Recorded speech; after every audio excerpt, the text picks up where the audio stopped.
Bonjour à tous et bienvenue sur étudiant.ms. Aujourd'hui, je vais interviewer Julien Codorniou, qui est directeur du développement chez Microsoft. Bonjour Julien. Bonjour Mélanie.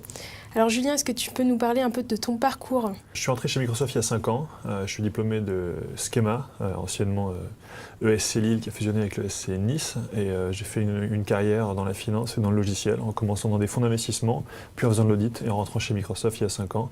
D'abord en France pendant 3 ans et ensuite pendant 2 ans aux États-Unis. D'accord. Alors, est-ce que tu as fait un stage de fin d'études qui t'a permis de rentrer chez Microsoft ?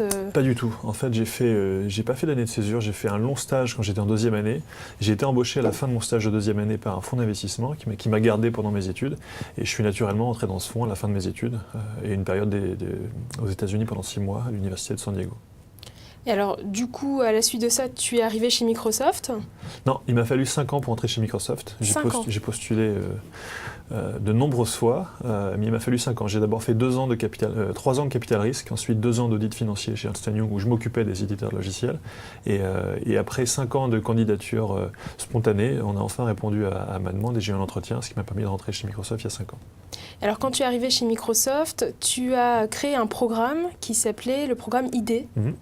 Est-ce que tu peux nous en parler un petit peu ? En fait, la direction de Microsoft France à l'époque avait décidé de se rapprocher de l'écosystème des startups et du capital risque et avait besoin de quelqu'un pour créer un programme, en tout cas pour exécuter les bases d'un programme qui s'appelle Programme ID, dont le but était de parrainer des startups en France. Donc j'ai été embauché pour ça par la division DPE et j'ai fait ça pendant 3 ans. Donc on a parrainé des startups pendant 3 ans, les aider à grandir avec du support technologique, du support commercial, du support technique.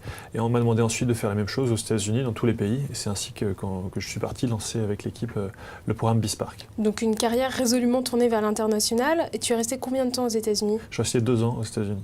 Donc j'ai fait une année sur BizSpark et presque une année sur Website Spark, qui est l'équivalent de BizSpark pour les web agencies. Et donc tu viens de revenir en France ? Et je suis rentré en France il y a quelques mois, oui. Est-ce que tu peux nous parler de tes activités aujourd'hui ? Je m'occupe maintenant de l'équipe partenaire, donc c'est l'équipe en charge des apps sur le téléphone, sur le PC, le serveur, tous les gens qui font du logiciel de manière professionnelle en général. Et donc l'équipe des partenaires s'occupe des SS2I, des éditeurs, des startups, des développeurs mobiles et des web agencies. Merci Julien. Alors dernière question, quel conseil donnerais-tu à un étudiant qui a ta formation, ton parcours ? Le conseil que je donnerais aux étudiants qui sont passionnés de technologie et aussi un peu de finance, c'est de se spécialiser dans ce vertical-là.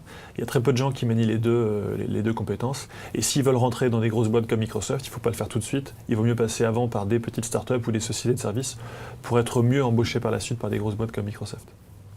Merci beaucoup Julien. Merci. Merci à tous et à très bientôt sur étudiant.ms.